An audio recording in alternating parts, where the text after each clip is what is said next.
हा नाही, मी बंद केला होता स्क्रीन प्रेझेंट करण्यासाठी. स्क्रीन दिसतंय सगळ्यांना व्यवस्थित? हॅलो हो हो, hello sir. Yes yes yes yes. हा, स्क्रीन दिसते. Okay, thank you sir. आपल्या सिलेबसच्या अनुषंगाने जर विचार केला तर आपल्याला जो टॉपिक आहे त्याच्यामध्ये अभिलेख शास्त्र हे आपल्या टॉपिकचं नाव आहे, ज्याला आर्कायवल सायन्स असं म्हटलं जातं.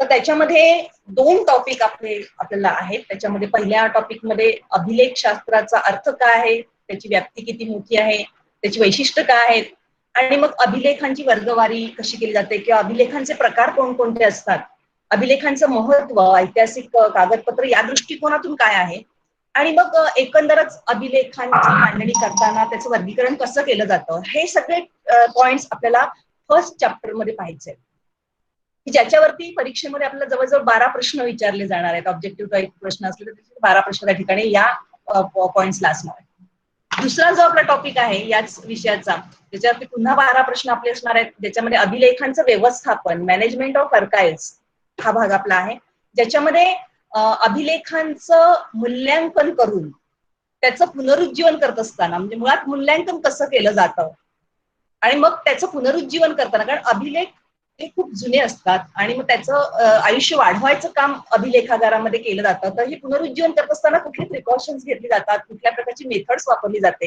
हे सगळं या ठिकाणी आपल्याला पाहायचं आहे. हे करत असतानाच अभिलेखांचं संरक्षण आणि जतन करण्यासाठी काय केलं पाहिजे, आणि मग शेवटी अभिलेखांचं संगणकीकरण, असे पॉइंट्स आपल्याला या चौथ्या प्रकरणामध्ये आहेत. ओके, याच्यावरती सुद्धा जवळजवळ 12 मार्काचे प्रश्न आपल्याला विचारले जाणार आहेत. सगळ्यात पहिल्यांदा मी या ठिकाणी ही संधी मला दिलेली आहे त्याच्यासाठी मी पालघर महाविद्यालयाचे आणि त्यांच्या इतिहास विभागाचे एडे सरांचे मनापासून आभार मानते आणि माझं प्रेझेंटेशन मी या ठिकाणी सुरू करते. आता अभिलेखागार म्हणजे नेमकं काय, तर बघा, साधारणतः तुम्ही ग्रंथालय प्रत्येकाने पाहिलेलं आहे, कारण आपल्या महाविद्यालयामध्ये सगळ्यांकडे ग्रंथालय हा प्रकार आहे. तर ग्रंथालयामध्ये ज्या ठिकाणी पुस्तकांचं एकत्रीकरण केलं जातं, त्याची मांडणी केली जाते आणि मग त्याची देवाणघेवाण होते, तशाच प्रकारे जी जुनी कागदपत्र आहेत, किंवा कदाचित कालबाह्य झालेली किंवा कदाचित सांस्कृतिक वारसा असणारी, ऐतिहासिक महत्व असणारी, पुरावा म्हणून उपयोगात आणणारी अशी जी कागदपत्र असतात, ही कागदपत्र संवर्धित करण्यासाठीच जे कार्यालय असतं, अशा प्रकारचं कार्यालय प्रत्येक शासकीय, निमशासकीय, सार्वजनिक ठिकाणी असणाऱ्या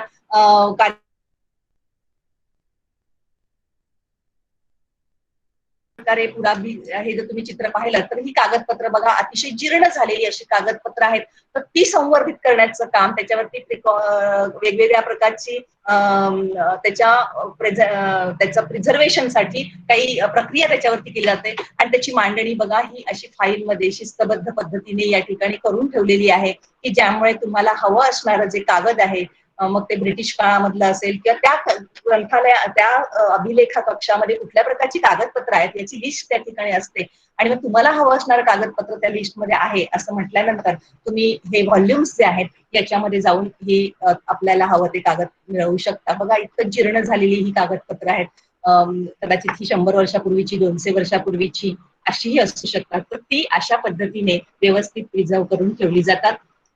हे तुम्हाला या ठिकाणी लक्षात की संग्रहालय या अभिलेख कक्षामध्ये फक्त कागदपत्रच नाही तर जुन्या कालखंडामधली चित्रही असू शकतात किंवा एखाद्या इमारतीचे किंवा एखाद्या बांधकामाचे आराखडे त्या ठिकाणी असू शकतात, तर तेही त्या ठिकाणी प्रिझर्व केले जातात.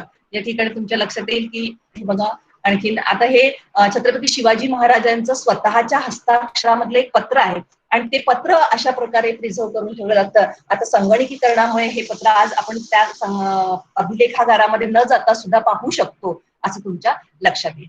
तर या ठिकाणी आपल्याला या ठिकाणी पहिल्यांदा पाहायचं आहे की अभिलेख म्हणजे नेमकं काय. बघा, अभिलेख याचा अर्थ कागदावरती केलं गेलेलं लेखन, त्याच्यामध्ये कागद पण आहे आणि केलेलं लेखन पण आहे. कोऱ्या कागदाला अभिलेख म्हणत नाही, हे लक्षात घ्यायचंय. आणि कागदावरती लेखन कशासाठी केलं जातं, तर काहीतरी हेतू असतो, काहीतरी काम पार पाडायचं असते किंवा काही एखाद्या पार पाडलेल्या कामाचा पुरावा म्हणून काहीतरी लिहून ठेवायचं असतं. तर अशा प्रकारे कागदावरती जे केलेलं लेखन आहे, अशा प्रकारचा जो कागद आहे त्याला अभिलेख म्हणतात. बघा, मानवी प्रगतीचा आलेख दर्शविणारी कागदपत्र, कुठलाही कागद जे आहे, अनेक प्रकारची कागद तयार होत असतात, लिहिलेली कागद तयार होतात, सगळीच काही प्रिझर्व करत नाही, परंतु काही महत्वाची असतात जी प्रिझर्व करावी लागतात, जी सांभाळून ठेवावी लागतात. त्याच्यामधून घडलेल्या घटना असतील किंवा घडलेली एखादा प्रसंग असेल, त्याच्याविषयीची माहिती त्याच्यामध्ये असते आणि त्यामधून त्या कालखंडामध्ये मानवी समाजाला त्याचा काय फायदा झाला किंवा मानवी समाजाची स्थिती कशी होती, हे सगळं आपल्याला कळते. असं मानवी प्रगतीचा आलेख दर्शवणारी कागदपत्र म्हणजे अभिलेख होय.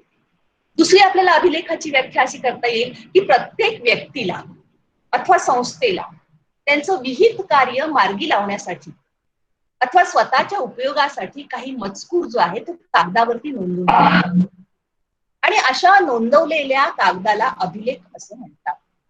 बघा, कागदावरचं लेखन करण्याचं काम ही व्यक्ती जरी करत असते तर अनेक वेळा ती व्यक्ती स्वतः करते स्वतःसाठी, किंवा ती व्यक्ती करते एखाद्या संस्थेसाठी, संघटनेसाठी, एखाद्या कार्यालयासाठी काहीतरी लेखन करत असते आणि मग त्यामुळे काहीतरी विशिष्ट काम मार्गी लागतं आणि मग त्या कामाची नोंद ज्या कागदावरती असते अशा कागदाला अभिलेख म्हणावं, अशी अभिलेखाची दुसरी व्याख्या केली गेली.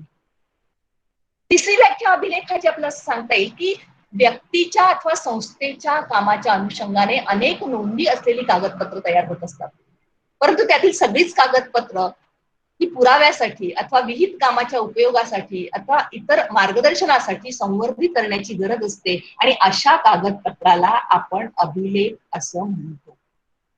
लक्षात.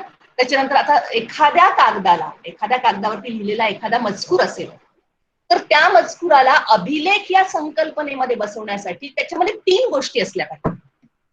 एक काय असलं पाहिजे की ते कागदपत्र असलं पाहिजे, डॉक्युमेंट्स, माहिती त्याच्यामध्ये काहीतरी असली पाहिजे. दुसरं काय,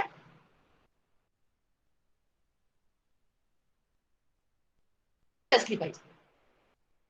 उगाच काहीतरी लिहिलेला कागद आहे त्याला काही आपण अभिलेख नाही म्हणणार. आणि दुसरी गोष्ट म्हणजे असा अभिलेख हा संवर्धित करण्याच्या गरजेचा असला पाहिजे. गरज असली ती गरज पुढच्या काळामध्ये लागणार आहे, पुरावा म्हणून असेल, सांस्कृतिक ठेवा म्हणून असेल, मार्गदर्शनासाठी असेल, यासाठी त्याचा कुठेतरी उपयोग होण्याची शक्यता आहे. होणार किंवा नाही हे लगेच नाही सांगू शकत, पण शक्यता नक्की आहे कधीतरी. तर अशा प्रकारच्या गोष्टी ज्याच्यामध्ये इन्क्लूड आहेत त्याला आपण अभिलेख असं म्हणतो. आता दुसरा या ठिकाणी पाहिजे की अभिलेख म्हणजे काय, हे साधारणतः सर्वसाधारणपणे मी तुम्हाला सांगितलं. ही संकल्पना आणखीनही जसजसे आपण पुढचे पॉइंट्स पाहत जाऊ तसतशी तुमच्या मनामध्ये क्लिअर होत जाईल. बरोबर. तर पुढचा पॉइंट आपण पाहायचं की अभिलेखांची व्याप्ती किती मोठी असते. म्हणजे जसं आपण म्हणतो की पालघर जिल्ह्याची व्याप्ती किती मोठी आहे, तर आपण म्हणणार आहोत की पालघर जिल्ह्याच्या पश्चिमेकडे कुठला भाग आहे, दक्षिणेकडे कुठला भाग आहे, उत्तरेकडे कुठला भाग आहे, हा, आणि त्यानुसार मग या प्रदेशामध्ये अमुक एक स्क्वेअर मीटर मध्ये किंवा अमुक एक क्षेत्रफळामध्ये हा पालघर जिल्हा आहे, ही आपण पालघर जिल्ह्याची व्याप्ती सांगतो. बरोबर. किंवा एखाद्या व्यक्तीच्या कार्यक्षेत्राची व्याप्ती, तो कुठे काम करतो, त्याचं कार्यक्षेत्र किती मोठं आहे, कुठल्या भागामध्ये, याच्यावरून त्याची व्याप्ती ठरवली जाते. तसंच मग ही जी अभिलेख आहेत, ही कागदपत्र आहेत, ती कधीपासून तयार झालेली आहेत, कधीपासून प्रिझर्व केलेली आहेत, त्याच्यामध्ये कोणकोणत्या गोष्टींचा समावेश होतो, हे या ठिकाणी आपण पाहण्याचा प्रयत्न करणार. बघा, अभिलेख म्हणजे कागदपत्रावरचं लिखाण, त्याच्यावरती असणारी चिन्ह, त्याच्यावरती असणारी चित्र, नकाशे, फोटो, आराखडे, तक्ते, या सगळ्या गोष्टींचा समावेश अभिलेख या संकल्पनेमध्ये होतो. मग ती चिन्ह काही असतील, चित्र कुठल्याही प्रकारची असतील, चित्र फोटोग्राफ काढून केलेलं चित्र असेल किंवा एखाद्या कलाकाराने स्वतःच्या हाताने काढलेलं चित्र असेल, बरोबर ना. तर याचं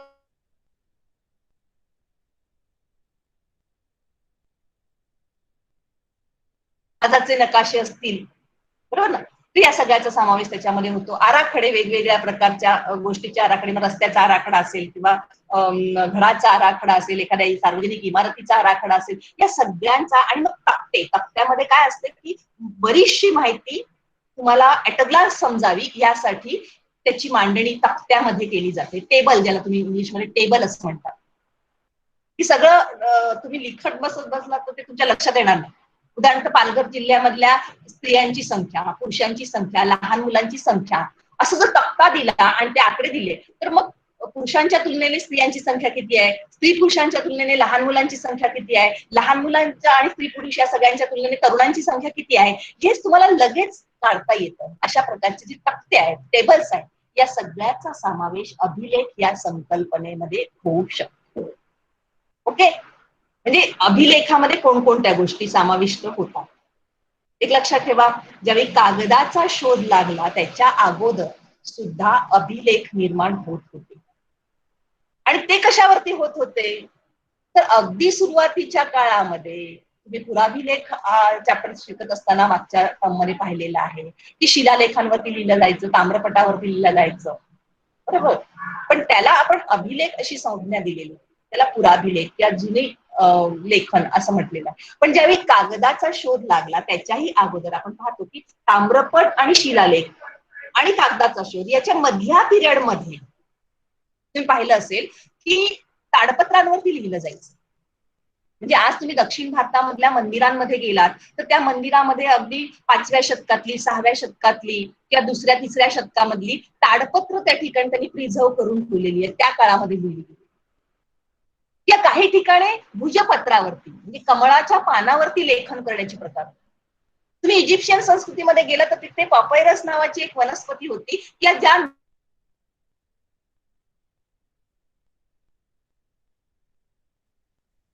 अशा प्रकारे लेखन करून म्हणजे त्याच्यामध्ये तुम्ही अभिलेख म्हणू शकाल अशा प्रकारचं साहित्य निर्मितीची प्रक्रिया जर आपण पाहिली तर साधारणतः ती अगदी 2000 ते 3000 वर्षापूर्वीपासूनची आहे असं तुम्हाला दिसतं.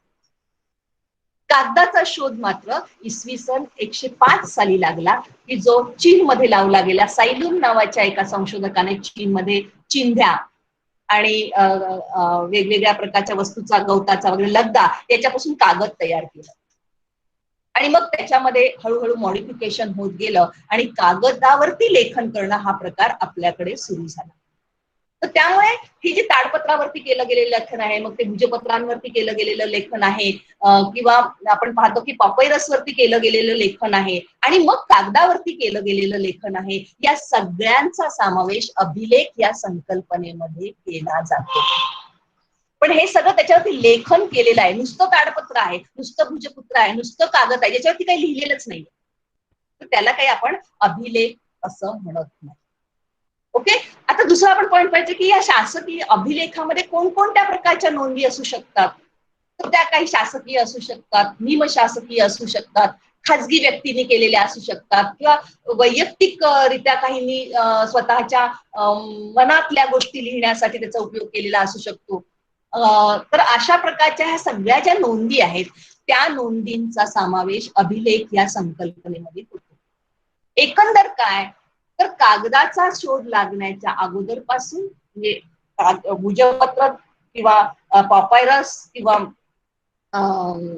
ताडपत्र याच्यावरती केलेल्या लेखनापासून आज तागायत जगातल्या वेगवेगळ्या भागामध्ये, वेगवेगळ्या भाषेमध्ये, वेगवेगळ्या प्रकारच्या चिन्ह, चित्र, शब्द याच्यामध्ये जे लेखन केलेलं आहे आणि जे लेखन ऐतिहासिक पुरावा म्हणून संवर्धित करण्याची गरज आहे अशा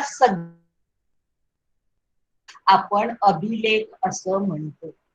अभिलेखाची व्याप्ती जर आपण पाहिली तर ती जगभर आहे. जगातल्या प्रत्येक देशामध्ये, प्रत्येक गावामध्ये, प्रत्येक विभागामध्ये काही ना काही लेखन व्यक्तीने केलेलं असेल, त्या ठिकाणच्या स्थानिक संस्थेने केलेलं असेल, समाजातल्या काही प्रकारे एकत्र करून केलेलं असेल, तर ह्या सगळ्या प्रकारच्या लेखनाला आपण अभिलेख असं म्हणायला, ही अभिलेखाची व्याप्ती मोठी आहे असं म्हणायला आपल्याला हरकत नाही.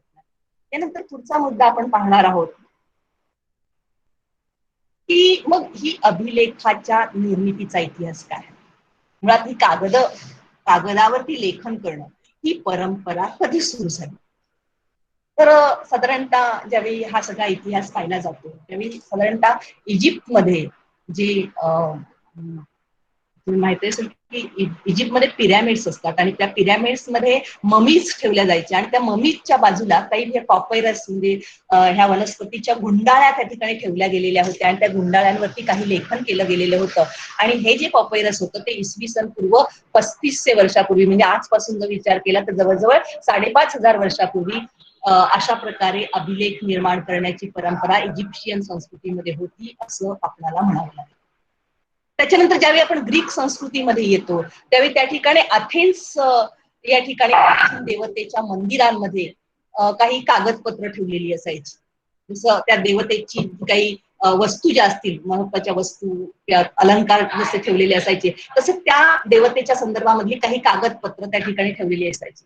त्याच्यामध्ये त्या ठिकाणी केले गेलेले वेगवेगळ्या प्रकारचे कायदे असतील, तह असेल किंवा सॉक्रेटिसचं बचावात्मक लिखाण असेल, जुन्या ग्रीक नामवंत नाटकाच्या मूळ प्रती असतील किंवा ऑलिम्पिक खेळ, कारण ग्रीकमध्ये ऑलिम्पिक खेळाची सुरुवात झाली असं आपण म्हणतो, तर त्या काळातल्या ऑलिम्पिक खेळामधल्या विजेत्यांची नावं असतील, नावांच्या याद्या असतील, हे सगळं त्या अथेन्स मधल्या देवतेच्या मंदिरामध्ये ठेवलं गेलेलं होतं. आणि हे सगळं साधारणतः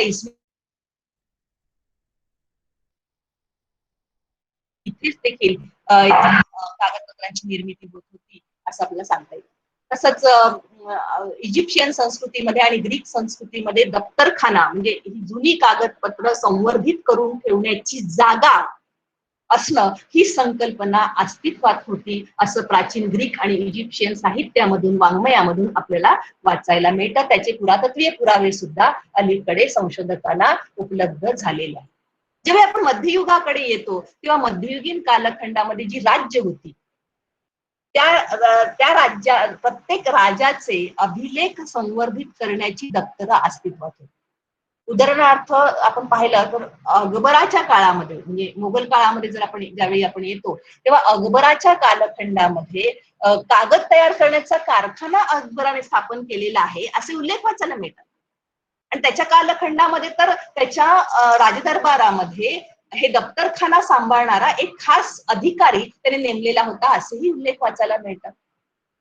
तर अशा प्रकारे आपण पाहिलं तर भारतामध्ये जर विचार केला तर अगदी प्राचीन काळामध्ये आपण गेलो तर चौल, राष्ट्रकूट या सगळ्यांकडे दप्तरखाने हा प्रकार अस्तित्वात होता असे उल्लेख आपल्याला पाहायला मिळालेले आहेत. आणि भारतामध्ये जर विचार केला तर भारतामध्ये नालंदा, तक्षशिला, वल्लभी यासारख्या विद्यापीठामध्ये जुन्या ग्रंथांचं संवर्धन करणं, कारण त्यावेळी हस्तलिखित हा प्रकार होता, हस्तलिखितामध्ये त्या ग्रंथांच्या प्रती तयार करणं आणि त्याचं संवर्धन करणं हा प्रकार अस्तित्वात होता. दुर्दैवाने इसवी सनाच्या 12व्या शतकामध्ये ही सगळी विद्यापीठ जाळली गेली आणि त्याच्यामध्ये त्यांची ग्रंथालय किंवा त्यांचा हा अभिलेखाचा जो सगळा सांभार होता तो देखील त्या ठिकाणी जाळला गेला आणि त्यामुळे तो आज आपल्याला उपलब्ध होऊ शकतो.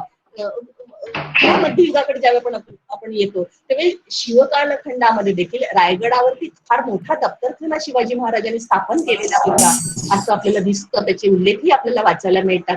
शिवाजी महाराजांची काही पत्र जी त्यांनी बाहेर पाठवली ती आपल्याला अवेलेबल झाली, रायगडावरची मात्र जळून नष्ट झालेली आहेत. पण त्यांनी जी बाहेर लोकांना पत्र पाठवली, हुकुमनामे पाठवले, त्याच्या काही प्रती आज लोकांकडे उपलब्ध होत आहेत आणि त्याचं संवर्धन करून शिवकाळाचा इतिहासाला पुनरुज्जीवित करण्याचा प्रयत्न केला जातोय असं आपल्याला दिसून येतं. तर या ठिकाणी आपण ह्या अभिलेख निर्मितीचा इतिहास काय आहे हे थोडक्यामध्ये तुम्हाला मी साधारणतः सांगण्याचा प्रयत्न केलेला आहे. त्याच्यानंतर मग आधुनिक कालखंडामध्ये ज्यावेळी आपण येतो तेव्हा बघा लंडनमध्ये ऍक्च्युअली या ठिकाणी थोडस एक चूक झालेली आहे. तर लंडन मधला जो राजा प्रथम एडवर्ड त्याने स्टेट पेपर ऑफिसची स्थापना केलेली होती असा उल्लेख वाचायला मिळतो. त्यानंतर इसवी सन 1789 साली फ्रान्समध्ये राज्यक्रांती झाली आणि त्या राज्यक्रांतीच्या काळात त्या ठिकाणी राष्ट्रीय सभेची किंवा नॅशनल असेंब्लीची स्थापना झाली आणि मग या नॅशनल असेंब्लीने जे काही निर्णय घेतले किंवा जे काही कामकाज केलं त्याच्या संदर्भामधली कागदपत्र जी त्यांनी तयार झाली ती कागदपत्र संवर्धित करण्यासाठी त्यांनी द आर्काइव्ह्स नॅशनलिस्ट नावाची एक संस्था फ्रान्समध्ये स्थापन केली आणि त्याचंच रूपांतर पुढे फ्रान्सच्या अधिकृत अभिलेखागारामध्ये झालं असं आपल्याला दिसतं. त्याच्यानंतर 14 ऑगस्ट 1938 मध्ये इंग्लंडला पब्लिक रेकॉर्ड्स ऑफिसची स्थापना झाल्याचे उल्लेख वाचायला मिळतात. ब्रिटिश पार्लमेंटमध्ये कामकाजाच्या निमित्ताने तयार होणारी कागदपत्र त्या संस्थेकडे जायला लागली आणि त्याचं संवर्धन करण्याची परंपरा सुरू झाली. फक्त ज्यावेळी आपण तसंच आपल्या अमेरिकेमध्ये 1934 साली नॅशनल आर्काइव्हची स्थापना झालेली होती. भारतामध्ये मात्र अधिकृतरित्या ज्याला तुम्ही अभिलेखागार म्हणाल, असं आता पूर्वी आपल्याकडच्या राजांची स्वतःची अभिलेखागार किंवा दप्तरखाने होते, परंतु काळाच्या ओघामध्ये ते नष्ट झाले किंवा काळाच्या ओघामध्ये त्याचं महत्व कमी झालं वगैरे हे सगळं झालं. पण ज्यावेळी ब्रिटिशांची राजवट आपल्याकडे आली त्यावेळी ब्रिटिशांनी 1891 साली इम्पिरियल रेकॉर्ड डिपार्टमेंट नावाची संस्था भारतामध्ये स्थापन केली आणि मग पुढे स्वातंत्र्योत्तर काळामध्ये भारत सरकारने त्याला नॅशनल आर्काइव्ह ऑफ इंडिया असं नाव दिलं. आणि आज आपण भारतामध्ये पाहतो की भारतामधल्या प्रत्येक प्रांताचा राष्ट्रीय अभिलेखागार तर आहेच, पण प्रांतीय म्हणजे कर्नाटक सरकारचं असेल किंवा महाराष्ट्र सरकारचं असेल, गोव्याच्या सरकारचं असेल, त्या प्रत्येक प्रांताची अभिलेखागार आहेत. इतकंच नव्हे तर जिल्हा पातळीवरती देखील आपल्याकडे अभिलेखागार कार्यरत आहेत, तालुका पातळीवरती अभिलेखागार कार्यरत आहेत. ग्रामीण भागामध्ये देखील तुम्ही पाहिलं तर त्यांची स्वतःची दप्तरखाने म्हणजे ग्रामपंचायतीचा एक वेगळा दप्तरखाना त्या ठिकाणी असतो, संवर्धित करण्याचा प्रयत्न त्या ठिकाणी केला जातो. आता अलीकडे प्रत्येक कार्यालयामध्ये त्यांच्या कार्याच्या अनुषंगाने जी कागदपत्र तयार होतात ती कागदपत्र जी संवर्धित करण्याची गरज आहे त्या कागदपत्रांचं संवर्धित करण्याचं एक खास डिपार्टमेंट त्यांच्या कार्यालयामध्ये असतं. त्यामुळे इतिहासाच्या विद्यार्थ्यांनी जर या संदर्भामधलं प्रशिक्षण जर घेतलं तर अभिलेखागार म्हणून देखील त्यांना त्या ठिकाणी वेगवेगळ्या प्रकारचे जॉब्स आज अवेलेबल होतात. कारण खाजगी कंपन्यांमध्ये असतील किंवा शासकीय कार्यालयामध्ये असतील ही अभिलेखागार आज संवर्धित करणं ही फार काळाची गरज बनलेली आहे. त्या ठिकाणी नोकरीच्या व्यवसायाच्या मोठ्या संध्या लोकांना उपलब्ध होत आहेत. आज तर ह्या अभिलेखांचं संगणकीकरण करून त्याचं प्रिझर्वेशन करणं आणि जास्तीत जास्त लोकांना ते अवेलेबल करून देणं हे सुद्धा एक मोठं काम आज झालेलं आहे. त्यामुळे त्याही क्षेत्रामध्ये जॉब्स अवेलेबल आहेत असं आपल्याला दिसतं. एक मिनिट. हॅलो, आवाज येतो? नंतर बोल. हॅलो. तर अशा प्रकारे आधुनिक काळातील अभिलेख कक्ष कसे आहेत याच्याबद्दल मी तुम्हाला थोडक्यात माहिती सांगण्याचा या ठिकाणी प्रयत्न केलेला आहे. त्याच्यानंतर पुढचा मुद्दा आता आपण पाहणार आहोत तो म्हणजे साधारणतः मग ही जी अभिलेख आहे, आतापर्यंत तुम्हाला मी अभिलेख म्हणजे काय, अभिलेखाची व्याप्ती किती मोठी आहे, अभिलेखाची सुरुवात कधी झाली किंवा वेगवेगळ्या ठिकाणी अभिलेखागारांची स्थापना कशी झाली, पण हे सगळं सांगत असताना एक गोष्ट माझी सांगायची राहिली की म्हणजे हे अभिलेख ज्या ठिकाणी संवर्धित करून ठेवले जातात त्या ठिकाणाला अभिलेखागार किंवा दप्तरखाना असं म्हटलं. आणि ही दप्तरखाना कशा प्रकारचा आहे हे तुम्हाला मी सांगितलेलं आहे. अर्थात दप्तरखाना ह्या संकल्पनेमध्ये ज्या ठिकाणी वेगवेगळ्या प्रकारचे अभिलेख एकत्र आणले जातात, त्याच्यावरती प्रक्रिया केली जाते, त्याचं संवर्धन केलं जातं, संशोधकांना संशोधन करण्यासाठी ते उपलब्ध करून दिले जातात, अशा प्रकारचं जे ठिकाण आहे त्याला अभिलेखागार असं म्हटलं.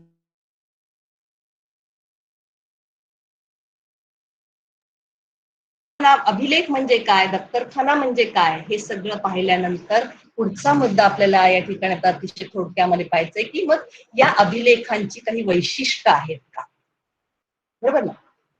वैशिष्ट्य कोणती आहे, तर पहिलं वैशिष्ट्य असं आहे की अभिलेख निर्माण करणारा कोणीतरी निर्माता असला पाहिजे. आणि अभिलेख निर्माण करणारा निर्माता कोण आहे हे त्या कागदावरचं लेखन वाचल्यानंतर आपल्या लक्षात येऊ शकतं. हे कागद कोणी लिहिलं मला माहितीच नाही असं नाही होत, आणि असं असेल तर त्याला तुम्ही अभिलेख नाही म्हणू शकणार. त्यामुळे त्याचा निर्माता असणं हे फार गरजेचं असतं.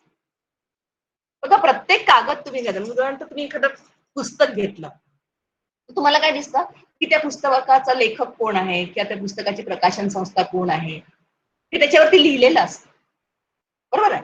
तसं जी महत्वाची कागदपत्र आहेत त्या कागदपत्राचे निर्माते कोण आहेत, हे निर्माते कोण आहेत हे त्याच्यामधनं स्पष्ट झालेलं असणं गरजेचं असतं. म्हणजे हे पत्र शिवाजी महाराजांचं आहे असं ज्यावेळी मी म्हणते तुम्हाला, कशावरून म्हणते थोडस मी तुम्हाला या ठिकाणी मुद्दाम दाखवते की कशावरून हे पत्र शिवाजी महाराजांचं आहे, काय याला प्रूफ आहे, तर प्रूफ इकडे आहे बघा. इथे त्यांची मुद्रा छापलेली आहे, इथे त्यांची मुद्रा छापलेली आहे, याच्यावरून हे पत्र शिवाजी महाराजांचं आहे. इथे बघा, इथे पुन्हा मुद्रा आहे, इथे सही आहे, बरोबर. आणि म्हणून हे पत्र शिवाजी महाराजांचं आहे असं. जर हे नसेल तर हेला पत्र शिवाजी महाराजांचं आहे याला काही अर्थ असणार नाही. त्यामुळे निर्माता असणं हे फार गरजेचं आहे असं आपल्याला दिसून येतं. तर आपण वैशिष्ट्य पाहतो आहोत, तर निर्माता असलं पाहिजे. दुसरं वैशिष्ट्य काय आहे की अभिलेख हे विशिष्ट हेतूने निर्माण केलेले असले पाहिजे. त्याला हेतू पाहिजे. उगाच विदाऊट हेतूने आपण कुठलंही कागद निर्माण करत नाही. उदाहरणार्थ तुम्ही नोट्स लिहिता, कशासाठी लिहिता? परीक्षेमध्ये अभ्यास करायला बरोबर. तुम्ही बसमध्ये चढलात, तिकीट घेता, कशासाठी घेता? तर तुमच्या प्रवासासाठी तुम्ही पैसे दिलेले आहेत, मोबदला दिलेला आहे, याचा तो पुरावा असतो. म्हणजे प्रत्येक कागदपत्र हे काहीतरी हेतूने निर्माण झालेलं असलं पाहिजे, ते निर्हेतुक नसतं.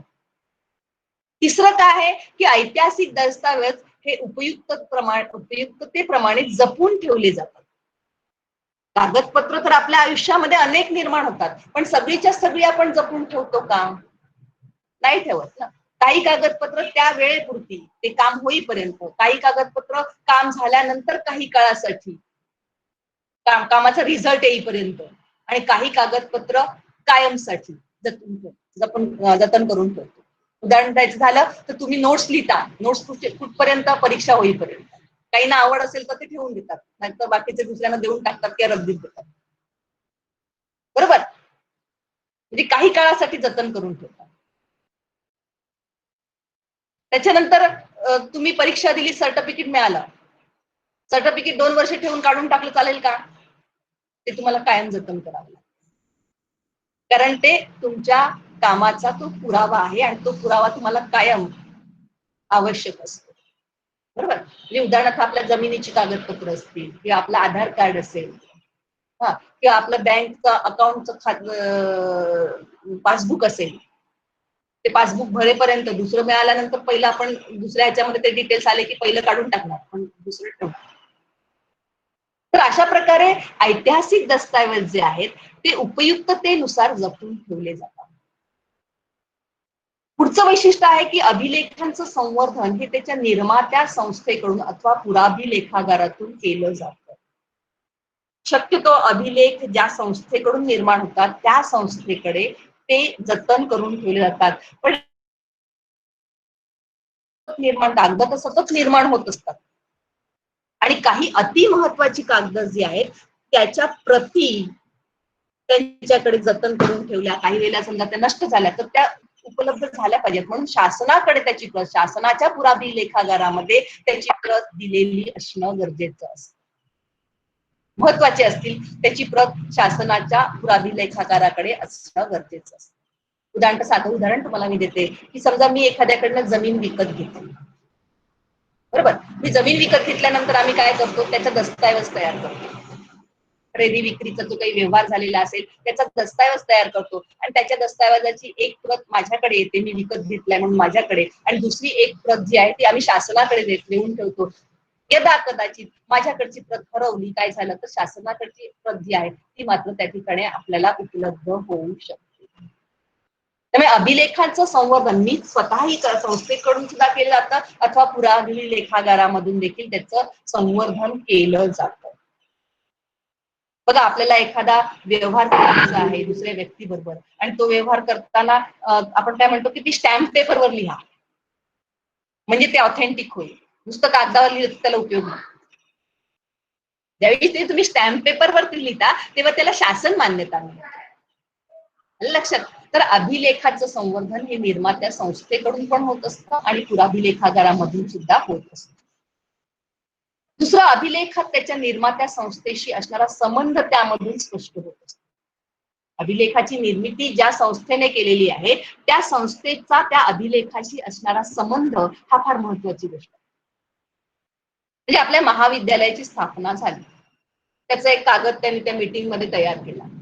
कशाशी आहे? त्या महाविद्यालयाशी संबंधित. म्हणजे महाविद्यालयाची स्थापना कधी झाली, कोणाच्या कारकिर्दीमध्ये झाली, त्याच्यासाठी काय मीटिंग झाली, हे सगळं त्याच्यामध्ये कशाविषयी माहिती आहे? त्या महाविद्यालय, त्याच्यामध्ये तुम्हाला दुसऱ्या कुठल्या महाविद्यालयाची किंवा दुसऱ्या कुठल्या संस्थेची माहिती मिळणार आहे का? नाही. दुसरं, अभिलेख अधिकृतता असणं फार गरजेचं असतं. मान्यता असणं, जसं मकाशी तुम्हाला सांगितलं की बघा, कुठल्याही कागदावर लिहिलेलं लेखन हे अभिलेख नाही, त्याला ऑथेंटिसिटी असली पाहिजे. त्याच्यावरती स्टॅम्प असला पाहिजे, त्याच्यावरती ॲग्मार्किंग असलं पाहिजे, बरोबर ना, तर त्याला अधिकृतता प्राप्त होते. आणि दुसरी गोष्ट म्हणजे प्रत्येक कागदपत्र हे एकमात्र असते, त्याची डुप्लिकेट निर्माण होऊ शकते, बरोबर ना, पण तशा प्रकारची दुसरी प्रत निर्माण होऊ शकत नाही, किंवा दुसरी प्रत ओरिजिनल म्हणून मान्य केली जात नाही. साधं उदाहरण देते तुम्हाला, तुमचं सर्टिफिकेट हरवलं, गुणपत्रिका हरवली, तुम्ही परत ऍप्लिकेशन करता, मग दुसरी गुणपत्रिका मिळते, पण त्या दुसऱ्या गुणपत्रिकेवरती डुप्लिकेट असं लिहिलेलं असतं. त्यामुळे ओरिजिनल कागदपत्र हे एकमात्र असतं. आणि तिसरी गोष्ट म्हणजे कागदपत्रांचं स्वरूप हे सेंद्रिय असतं, कारण कागद निर्माण करण्यासाठी वापरलेले घटक हे नैसर्गिक असतात, आणि कुठलाही सेंद्रिय पदार्थ जो आहे तो काळाच्या ओघामध्ये नष्ट होणारा असतो. त्यामुळे कागद सुद्धा काळाच्या ओघामध्ये नष्ट होणारा घटक आहे. त्यामुळे कागदाचं आयुष्य वाढवणं, बरोबर, कागदावरती लिहिलेल्या लिखाणाचं आयुष्य वाढवणं, यासाठी कागदावरती प्रक्रिया करावी लागते, कागदांचं संवर्धन व्यवस्थित करावं लागतं. तर ते देखील या ठिकाणी महत्वाचं आहे. तर अभिलेखांची ही वैशिष्ट्य आहेत. या प्रत्येक पॉइंटसाठी तुम्हाला प्रश्न विचारला जाऊ शकतो. ह्या प्रत्येक पॉइंटसाठी तुम्हाला प्रश्न विचारला जाऊ शकतो. हे सगळे पॉइंट्स, ही वैशिष्ट्य काय आहेत, कागदपत्र कशाला म्हणायचं, अभिलेख कशाला म्हणायचं, बरोबर, हे आपण या ठिकाणी लक्षात ठेवलं पाहिजे. त्याच्यानंतर आपण पुढचा मुद्दा या ठिकाणी घेणार आहोत. थोडक्यामध्ये मी या ठिकाणी घेण्याचा प्रयत्न करते. सिलेबस आपलं विषय फार मोठा आहे, परंतु तो कमीत कमी ह्याच्यामध्ये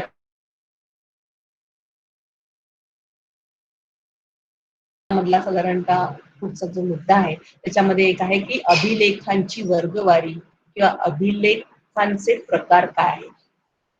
अभिलेख, वेगवेगळ्या प्रकारचे अभिलेख निर्माण होत असतात, वेगवेगळ्या संस्थांकडून निर्माण होत असतात, वेगवेगळ्या संघटनांकडून निर्माण होत असतात, वेगवेगळ्या व्यक्तींकडून निर्माण होत असतात, वेगवेगळ्या कालखंडामध्ये निर्माण होत असतात. मग अशा सगळ्या अभिलेखांचं वर्गवारी करताना साधारणतः अधिकृत शासकीय स्वरूपाचे अभिलेख, किंवा त्याच्यामध्ये दोन प्रकार आहेत, सार्वजनिक अभिलेख ज्याला पब्लिक रेकॉर्ड्स असं म्हटलं जातं, आणि दुसरा प्रकार आहे निमसरकारी अभिलेख. आता अधिकृत शासकीय अभिलेख याचा अर्थ काय, तर शासनाची जी वेगवेगळी खाती आहेत, प्रशासनाची जी वेगवेगळी खाती आहेत, मग बांधकाम खातं असेल, महसूल खातं असेल, किंवा रेल्वे खातं असेल, ही जी वेगवेगळी खाती आहेत, त्या खात्यांच्या कामकाजाच्या अनुषंगाने जे अभिलेख निर्माण होतात त्याला अधिकृत शासकीय अभिलेख असं म्हटलं जातं, बरोबर. पण त्याचे दोन प्रकार आहेत, एक सार्वजनिक अभिलेख आणि दुसरा निमसरकारी अभिलेख. सार्वजनिक म्हणजे काय, प्रत्यक्ष अधिकृत शासनाच्या कार्यालयामधून निर्माण होणारा अभिलेख. परंतु काही कार्यालय जी आहेत ज्याच्यामध्ये काही प्रमाणामध्ये शासनाचे नियम आणि काही प्रमाणामध्ये खाजगी संस्थांचं कॉन्ट्रीब्युशन, अशा प्रकारे चालणाऱ्या काही संस्था असतात. म्हणजे उदाहरणार्थ आपलं महाविद्यालय जे आहे हे निमशासकीय या गटामध्ये येऊ शकतं, बरोबर ना. ते स्थापन करण्याचं काम कुठेतरी या ठिकाणच्या स्थानिक संस्थेने केलेलं आहे, परंतु त्याच्यामध्ये नियम मात्र आपण मुंबई विद्यापीठाने जे काही नियम केलेले आहेत त्या नियमानुसार ते चालवलं जातं. इकडच्या संस्थेने, म्हणजे चिंचणीच्या संदर्भामध्ये मी उदाहरण द्यायचं तर चिंचणीमध्ये चिंचणी तारापूर एज्युकेशन सोसायटी ही एक खाजगी संस्था आहे, आणि या संस्थेने महाविद्यालय स्थापन केलं, पण कोणाच्या नियमानुसार, मुंबई विद्यापीठ. मुंबई विद्यापीठ कोणाच्या नियमानुसार चालते, शासन UGCच्या नियमानुसार स्थापन केलेलं आहे या ठिकाणच्या संस्थेने, पण नियम कोणाचे पाळतात, सरकारचे. दॅट इज कॉल्ड निमशासकीय संस्था. तर अशा प्रकारच्या ज्या निमसरकारी संस्था आहेत त्यांची जी काही रेकॉर्ड्स आहेत तर त्या रेकॉर्ड्सचा समावेश या सेमी पब्लिक रेकॉर्ड्स मध्ये केला जातो, आणि अशा प्रकारे या अभिलेखांचे हा भाग आहे. दुसरा प्रकार हा झाला अधिकृत शासकीय अभिलेख. त्याचे दोन प्रकार, एक सार्वजनिक अभिलेख आणि दुसरा निमसरकारी अभिलेख, बरोबर. तर या साधारणतः निमसरकारी अभिलेखांमध्ये जर आपण पाहिलं तर आपल्याला असं दिसते की त्याच्यामध्ये वेगवेगळ्या प्रकारची जी कागदपत्र निर्माण होतात त्याचा समावेश होतो. त्याच्यानंतर दुसरा प्रकार आहे खाजगी अभिलेख. साधारणतः खाजगी अभिलेखामध्ये कौटुंबिक कागदपत्र, मालमत्तेच्या संदर्भातली कागदपत्र, व्यवसाय किंवा हिशोबाच्या संदर्भातली कागदपत्र, खाजगी कागदपत्र, दैनंदिन लेखन, दानधर्माचे पुरावे किंवा एखाद्या व्यक्तीला दिलेलं सन्मानपत्र, या सगळ्याचा किंवा एखाद्या व्यक्तीने दुसऱ्या व्यक्तीला लिहिलेलं पत्र, या सगळ्यांचा समावेश खाजगी अभिलेखांमध्ये होतो. उदाहरणार्थ पंडित जवाहरलाल नेहरू ज्यावेळी तुरुंगामध्ये होते त्यावेळी त्यांनी त्यांच्या मुलीला काही पत्र लिहिली. ती त्यांची खाजगी मालमत्ता होती. पण हीच पत्र ज्यावेळी डिस्कवरी ऑफ इंडिया नावाच्या पुस्तकामध्ये छापली गेली, कारण ती पत्र जरी त्यांनी लेकीला लिहिलेली असली, त्यांच्या मुलीला इंदिरा गांधीला जरी लिहिलेली असली, तरी त्या पत्रामध्ये त्यांनी जे काही लेखन केलेलं होतं ते लेखन संपूर्ण भारताचं सांस्कृतिक स्वरूप कसं आहे हे स्पष्ट करणार होतं. आणि त्यामुळे जसं ते त्यांच्या मुलीला उपयोग आहे तसं प्रत्येक भारतामधल्या नागरिकाने ती वाचणं गरजेचं होतं आणि म्हणून त्याचं पुस्तकामध्ये रूपांतर झालं. खाजगी अभिलेख होता, परंतु त्याचं सार्वजनिक अभिलेखामध्ये रूपांतर केलं गेलं. बरोबर. म्हणजे दोन व्यक्तीमधला पत्रव्यवहार असेल किंवा वैयक्तिक मालकीची कागदपत्र असतील, कुटुंबाविषयीची काही कागदपत्र असतील, त्यांची वंशावळ असेल, कुळखुटी ज्याला म्हटलं जातं तशा प्रकारचं कुळाविषयी काहीतरी लिहिलेलं असेल, बरोबर ना. तर अशा कागदपत्रांना खाजगी अभिलेख असं म्हटलं जातात. साधारणतः खाजगी अभिलेखांच्या मध्ये साधारणतः भूमापनाचे उतारे, सातबाराचे उतारे, हिशोबासंदर्भातली कागदपत्र, औद्योगिक कागदपत्र, या सगळ्याचा किंवा खाजगी कार्यालयाच्या अनुषंगाने निर्माण होणारी कागदपत्र किंवा काही व्यक्तिगत अशा प्रकारचे काही आदेश, नियम, या सगळ्यांचा समावेश हा खाजगी अभिलेखांमध्ये होतो असं आपल्याला दिसून. तर साधारणतः अभिलेखांचे प्रकार पाहताना दोन प्रकार महत्वाचे आहेत. एक अधिकृत शासकीय अभिलेख, ज्याचे दोन भाग पडतात, सार्वजनिक अभिलेख आणि सरकारी अभिलेख, आणि दुसरा भाग आहे तो खाजगी अभिलेख. त्याच्यामध्ये आपल्याला साधारणतः हे पाहिल्यानंतर पुढचा भाग आपण पाहायचा की मग महत्वाचा मुद्दा की ऐतिहासिक साधन या दृष्टीने अभिलेखांना काय महत्व. इतिहास म्हणजे काय, तर जुन्या कालखंडामध्ये घडलेल्या घटनांचा वृत्तांत म्हणजे इतिहास. पण हा वृत्तांत सांगण्यासाठी समकालीन पुरावे, मग ते पुरावे दोन प्रकारचे असतात, एक तर साहित्यिक पुरावे असतील किंवा दुसरे पुरातत्वीय पुरावे असतील. तर साहित्यिक पुरावे या दृष्टीने अभिलेखांचं महत्व अनन्यसाधारण आहे. कारण एखादी घटना घडत असताना काही अभिलेख निर्माण झालेले असतात, काही कागदपत्र निर्माण झालेली असतात, किंवा काही वेळेला एखादी घटना घडून गेल्यानंतर त्या घटनेच्या स्मृती आठवून त्याची नोंद करण्याच्या दृष्टीने अभिलेख निर्माण झाले. ज्यावेळी ती घटना घडत असताना एखादा अभिलेख लिहिलेला असतो किंवा त्या घटनेशी संबंधित असणाऱ्या व्यक्तीने ज्यावेळी एखादी माहिती सांगितलेली असते तेव्हा त्याला आपण काय म्हणतात, प्राथमिक पुरावा असं म्हणतो. पण घटना घडून गेलेली आहे आणि मग 10-20 वर्षांनी मी त्याच्याबद्दलचं लेखन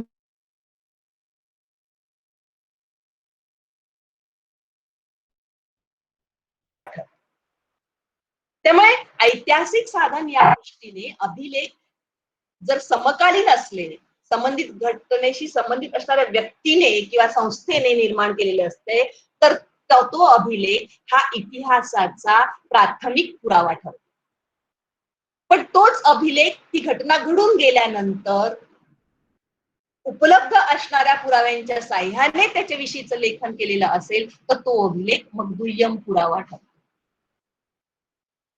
म्हणजे महात्मा गांधींनी स्वतःच लिहिलेला आत्मचरित्र स्वतः लिहिलेलं, हा महात्मा गांधींच्या जीवनामधल्या घटनांचा अभ्यास जर आपला करायचा असेल तर त्यासाठीचा तो आपला प्राथमिक पुरावा ठरेल. पण महात्मा गांधींबद्दल आणखी कुठल्या तरी एखाद्या लेखकाने लिहिलेलं पुस्तक आहे आणि त्याच्यातली एखादी घटना मी अभ्यासते आहे, मी पुरावा म्हणून घेते, तर तो माझ्या इतिहास लेखनातला दुय्यम पुरावा असेल. आता मग ह्या अभिलेखांना इतिहासाच्या दृष्टीने काय महत्व आहे, तर पहिली गोष्ट आहे की कागदावरचं लेखन हे मानवी जीवनामधल्या घडामोडींचं वर्णन करण्यासाठी, घडामोडींची नोंद करण्यासाठी लिहिलेलं असतं. मग ती घटना माणसाच्या सामाजिक जीवनातली असू दे, आर्थिक जीवनातली असू दे, राजकीय जीवनातली असू दे, सांस्कृतिक जीवनातली असू दे किंवा धार्मिक जीवनातली असू दे किंवा पर्यावरणाच्या संदर्भातली असू दे, पण प्रत्येक घटक हा शेवटी माणूस या संकल्पनेशी संबंधित आहे. त्यामुळे अभिलेख हे मानवी जीवनामधल्या घडामोडींची नोंद असल्यामुळे मानवी जीवनाच्या इतिहासाचा अभ्यास करताना किंवा इतिहासकालीन मानवी संस्कृतीचा अभ्यास करत असताना, इतिहासकार म्हणजे काय परत तेही तुम्हाला माहिती पाहिजे की इतिहासाची विभागणी आपण पूर्वकाळ आणि इतिहासकाळ अशा 3 घटकामध्ये करतो. प्रागैतिहासिक काळ म्हणजे काय, तर ज्या काळात माणसाने साधारणतः त्याच्या जीवनामध्ये घडलेल्या घडामोडी ज्या आहेत त्याची नोंद एखाद्या त्यांनी वापरलेल्या त्याची माहिती आपण त्यांनी वापरलेल्या वस्तूच्या अनुषंगाने आपल्याला कळते. मग त्यांनी वापरलेली हत्यारं असतील, अवजारं असतील, गुहा असतील, तर त्याचं जे सगळं स्ट्रक्चर पाहून आपण तो इतिहास सांगतो. दॅट इज काय प्रागैतिहासिक. म्हणजे तिथे लेखन कला वगैरे हा काही प्रकारच अस्तित्वात. इतिहासपूर्व काळ म्हणजे काय, तर ज्या कालखंडामध्ये माणसाला लेखन कला ज्ञात झालेली आहे पण त्याला कागद वगैरे माहिती नाहीये, मग तो कशावर लिहितो, गुहांच्या भिंतीवरती लिहितो या मातीच्या भांड्यावरती लिहितो, हा इतिहासपूर्व काळ. आणि इतिहास काळ म्हणजे कुठला, तिथे कागदावरती लेखन केलं गेलेलं आहे, सर्रास लेखन. म्हणजे थोडस आता इथे इतिहासपूर्व काळ आणि इतिहास काळ याच्यामध्ये काही वेळा सरमिसळ पण होऊ शकते, हे पण आपण लक्षात घ्यायचं. तर साधारणतः मानवी जीवनातल्या घडामोडींच्या नोंदी ह्या अभिलेखांमध्ये, कागदपत्रावरच्या नोंदींमध्ये, ताडपत्रावरच्या नोंदीमध्ये किंवा पापायरसच्या वरच्या नोंदीमध्ये किंवा भुजपत्रावरच्या नोंदीमध्ये आणि कागदावरच्या नोंदींमध्ये आपल्याला पाहायला मिळतात. आणि म्हणून अभिलेख हे त्या दृष्टीने महत्वाचे असतात. त्या दृष्टीने अभिलेखांना महत्वाचं. उदाहरणार्थ तुम्ही जर गेलात तर दक्षिण भारतामधल्या मंदिरांमध्ये साधारणतः 1000-2000 वर्षापूर्वीची ताडपत्र आहे आणि त्या ताडपत्रावरती त्या कालखंडामध्ये घडलेल्या घटनांच्या नोंदी केल्या गेलेल्या आहेत. इतकंच नव्हे तर त्या ताडपत्रावरती मानवी जीवनामध्ये कुठल्या प्रकारची संक्रमण होणार भविष्यामध्ये आहेत याच्याविषयीचे काही संकेत त्यांनी त्या काळातल्या विद्वानांनी लिहून ठेवलेले आहेत. आणि मग ते संकेत वाचूनच आजचे ज्योतिषी वगैरे त्याच्यावरून काही काही भविष्य वगैरे सांगत असतात. किती सत्य किती असत्य हा सगळा संशोधनाचा विषय आहे. दुसरं, कागदपत्रावरच्या नोंदीमुळे काय होतं की घडामोडींची क्रमबद्ध पद्धतीने आपल्याला माहिती कळते. बऱ्याच वेळा बरीचशी कागदपत्र ही समकालीन घटनांचे साक्षीदार असतात. म्हणजे महात्मा गांधींनी चले जावची चळवळ सुरू केली त्यावेळी काही फोटोग्राफर्सनी त्या चळवळी सुरू असताना त्याचे फोटोग्राफ्स काढले किंवा त्याचे डॉक्युमेंटरी तयार केली ओरिजिनल, ही त्या घटनेची साक्ष आहे. आणि इतिहासाच्या दृष्टीने त्याला खूप म्हणजे महात्मा गांधी कसे दिसत होते, पंडित जवाहरलाल नेहरू कसे दिसत होते, सरदार पटेल कसे दिसत होते, आज आम्ही सांगू शकतो कारण त्यांचे फोटोग्राफ्स अवेलेबल, म्हणून ते आपल्याला सांगता येत. ज्योतिबा फुले कसे दिसत होते आम्हाला सांगता येत नाही कारण त्यांचा ओरिजिनल फोटोच नाही सापडलेला नाहीये. पण जो काही सापडलेला आहे, जे काही चित्र तयार केलं त्याच्यामधून त्यांची प्रतिमा, त्यांना ज्यांनी पाहिलं होतं त्यांनी त्यांची प्रतिमा. आता शिवाजी महाराजांचा एक फोटो कुठेतरी लंडन मधल्या एका आर्काइव्ह मध्ये आपल्याला पाहायला मिळतो आणि मग आपण सांगतो की हा शिवाजी असेल. ओरिजिनल फोटो कुठे? आज तुम्ही ओरिजिनल फोटो देऊ शकता.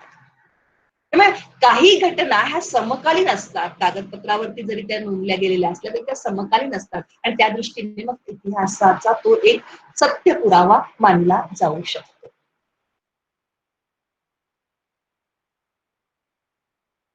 काही जे पुरावे आहेत, पुरातत्वीय पुरावे जे आहेत ते पुरावे नष्ट होतात. म्हणजे आणि मग त्याची वर्णनं आपल्याला समकालीन किंवा नंतरच्या काळात लिहिलेल्या वाङ्मयामधून वाचायला मिळतात. आणि मग कदाचित इतिहासाचा शोध घेण्यासाठी त्या लेखनाचा आपल्याला उपयोग होऊ शकतो. उदाहरण देते तुम्हाला मी की सम्राट अशोकाने 84,000 स्तूप भारत आणि भारताबाहेरच्या प्रदेशामध्ये धर्माचा प्रचार करण्यासाठी बांधलेले होते असा उल्लेख आपल्याला चिनी वाङ्मयामध्ये वाचायला मिळतो. आज हे 84,000 स्तूप अस्तित्वात नाही, पण ठिकठिकाणी केलेल्या उत्खननामध्ये जे ते वर्णन त्यांनी केलेलं आहे त्या वर्णनाच्या अनुषंगाने ज्यावेळी उत्खनन केलं गेलं त्यावेळी त्या स्तूपांचे अवशेष त्या ठिकाणी सापडलेले आहेत आणि तो इतिहास आज पुढे आलेला आहे असं आपण दिसतं. तर अशा प्रकारे हे जे लिखाण आहे, अभिलेखामधलं जे लिखाण आहे ते अनेक वेळेला काय असतं की पुरातत्वीय पुरावे काळाच्या ओघामध्ये नष्ट झालेले असले तरी त्या पुराव्यांचे अवशेष शोधण्यासाठी त्या अभिलेखांमधील वर्णनांच्या अनुषंगाने आपण तिथपर्यंत जाऊ शकतो. हे असं अनेक बाबतीमध्ये आपल्याला तुम्हाला सांगता येऊ शकते.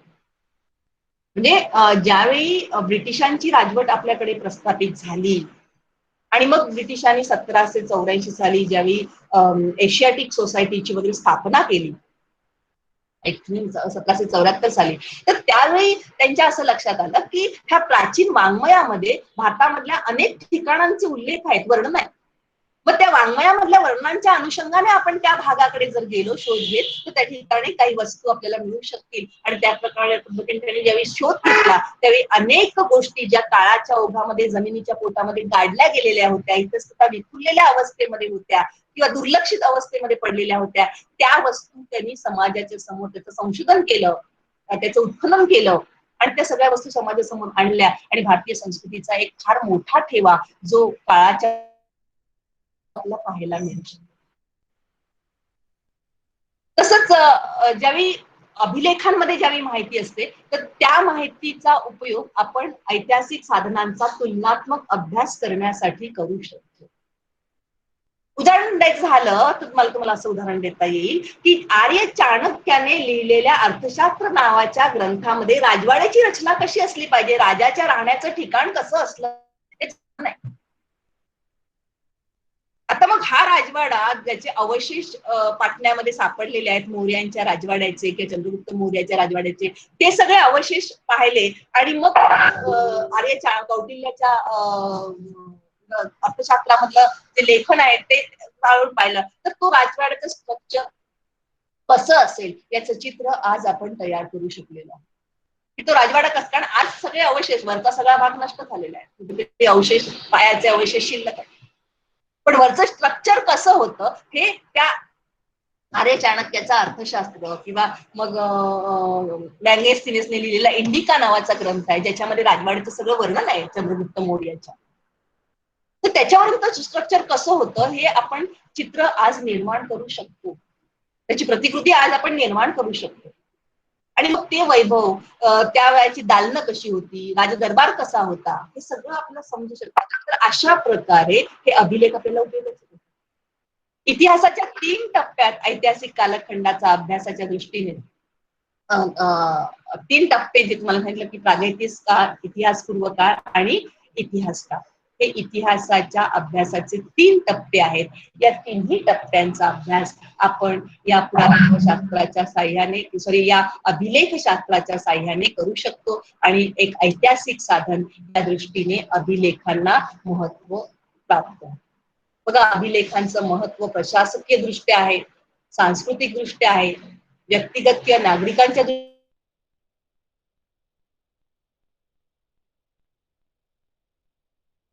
इतिहास आज उघड होऊ शकतो.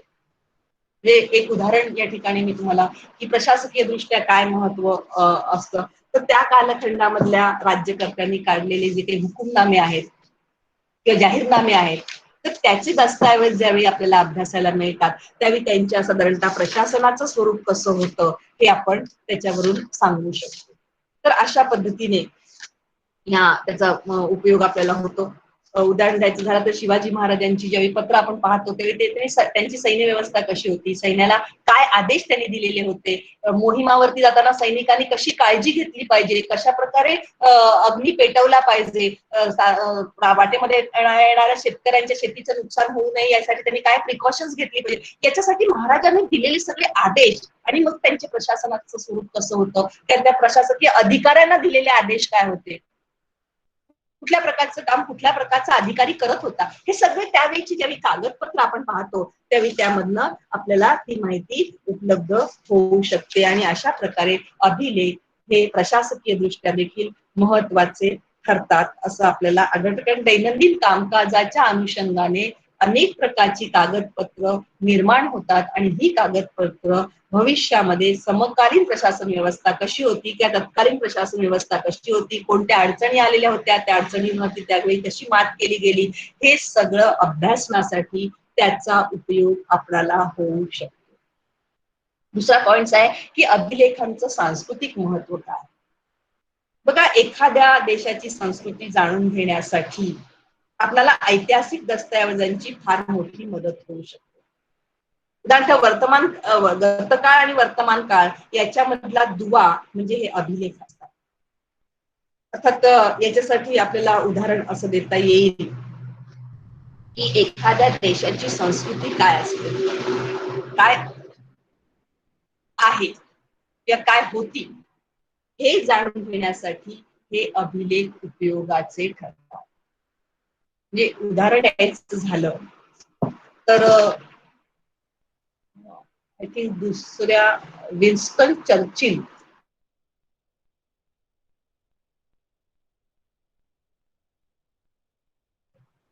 की तुमच्या देशामध्ये दोन गोष्टी आहेत.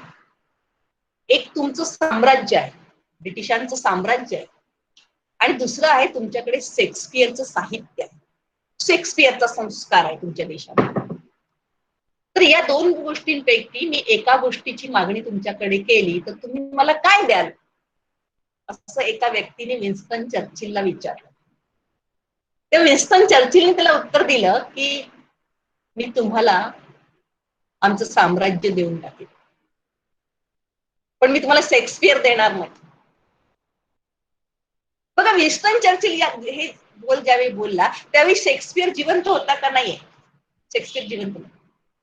पण शेक्सपियरचं साहित्य हे इंग्लंड मधल्या लोकांच्या रोमारोमांमध्ये भिनलेलं होतं आणि त्या साहित्यामुळे जगामध्ये इंग्लंडची एक वेगळी ओळख निर्माण झालेली. विन्स्टन चर्चिल असं म्हणाले की आम्हाला साम्राज्य पुन्हा पुन्हा निर्माण करता येईल, पण शेक्सपियर पुन्हा नाही निर्माण करता येणार, म्हणून मी द्यायचं झालं तर साम्राज्य तुम्हाला देऊन टाकेल, जे परत पुढच्या काळामध्ये आम्हाला परत निर्माण करता येईल. शेक्सपियर तुम्हाला दिलं तर आम्हाला निर्माण करता येईल. ही सांस्कृतिक ठेवा आहे. शेक्सपियरची नाटकं हा इंग्लंडसाठीचा एक सांस्कृतिक ठेवा आहे. वर्ड्सवर्थच्या कविता हा इंग्लंडसाठीचा एक सांस्कृतिक ठेवा आहे. तसं कालिदासाचं साहित्य हे आपल्या संस्कृतीचा ठेवा आहे. कालिदासाचं साहित्य असेल किंवा वात्सायनाचे ग्रंथ असतील किंवा योगशास्त्रावरती प्राचीन कालखंडामध्ये लिहिले गेलेले ग्रंथ असतील, हे सगळं आपला सांस्कृतिक ठेवा आहे. आणि हा सांस्कृतिक ठेव्याचं भान ज्या देशामधल्या नागरिकांना आहे त्या देशाचं भवितव्य हे निश्चितच उज्ज्वलतेकडे जाणार असतं. जर आपल्याला आपल्या सांस्कृतिकतेचं भान नसेल तर आपण वर्तमानामध्ये जगू शकत नाही, भविष्य घडवू शकत नाही. आपल्या दिशा चुकत जातात, आपण अनुकरण प्रिय करतो, कारण आपलं स्वतःचं वैयक्तिक अस्तित्वच आपल्याला जगवणं, निर्माण करणं, ते इतरांवरती प्रभावीपणे त्याचं प्रदर्शन करणं, ह्या सगळ्या गोष्टी त्या देशाच्या सांस्कृतिकतेच्या, त्या देशाची प्रतिष्ठा वाढवण्याच्या दृष्टीने खूप खूप महत्वाच्या असतात. आणि मग काही अभिलेख जे आहेत, म्हणजे शिवाजी महाराजांची पत्र, संभाजी महाराजांची पत्र, राजारामाची पत्र, ताराबाईची पत्र किंवा पेशव्यांचा दप्तरखाना, हा सगळा आमचा सांस्कृतिक ठेवा आहे. ती आमची अस्मिता आहे, ते आमचं वैभव आहे. आणि हे वैभव संस्कारातून, हे वैभव विचारातून आमच्या समाजामध्ये पेरलेलं असतं, पसरलेलं असतं आणि त्याचे पुरावे आम्ही ठेवणं हे गरजेचं आहे. आणि मग या दृष्टिकोनातून तुम्ही विचार केला तर अभिलेखांचं सांस्कृतिक महत्व हे खूप मोठं. त्यानंतर व्यक्तिगत आणि नागरिकांच्या दृष्टीने देखील अभिलेखांना महत्व असतं. व्यक्तिगतरित्या काही कागदपत्र तुमच्या जीवनामध्ये तुम्हाला माहिती आहेत, नागरिकांच्या दृष्टीने काही अभिलेख जे शासनाकडून आपल्याला मिळालेले असतात किंवा आपण निर्माण करून घेतले असतात. त्याच्यामध्ये तुमचं आय कार्ड असेल, तुमचं आधार कार्ड असेल, तुमचं पॅन कार्ड असेल, या सगळ्या गोष्टी अभिलेखाच्या स्वरूपामध्ये आहेत. त्या आपल्या दृष्टीने त्या व्यक्तीच्या दृष्टीने त्या महत्वाच्या असतात. आणि काही अभिलेख हे संशोधन कार्यासाठी उपलब्ध होण्याची गरज असल्यामुळे देखील अभिलेख हे महत्वपूर्ण आहेत असं तुमच्या लक्षात. साधारणतः अभिलेख निर्मितीची जी प्रक्रिया आहे हे महत्व पाहिल्यानंतर खूप आपण पॉईंट्स थोडक्यामध्ये मी घेते. वेळ 12 वाजेपर्यंतची मला दिलेली आहे, त्यामुळे त्या वेळेमध्येच मला हे आटपणं देखील गरजेचं आहे. तर या ठिकाणी पुढचा मुद्दा आपण पाहिजे की अभिलेख निर्मितीची जी प्रक्रिया आहे त्याच्यामध्ये साधारणतः 3 टप्पे आहेत. एक प्रचलित अभिलेख, समप्रचलित अभिलेख, अप्रचलित अभिलेख. ह्याचा अर्थ लक्षात घ्या. प्रचलित याचा अर्थ कामकाज सुरू असताना जे अभिलेख निर्माण होतात त्याला प्रचलित अभिलेख असं म्हणतात. ओके, त्या कामकाज सुरू होण्याच्या अगोदर जे अभिलेख निर्माण केले जातात त्याला प्रचलित अभिलेख असं म्हणतात. आणि ते साधारणतः आपण पाहिलं तर त्याचं संवर्धन हे आवश्यक असतं. दुसरं आहे ते म्हणजे समप्रचलित. या ठिकाणी लक्षात घ्यायचं आहे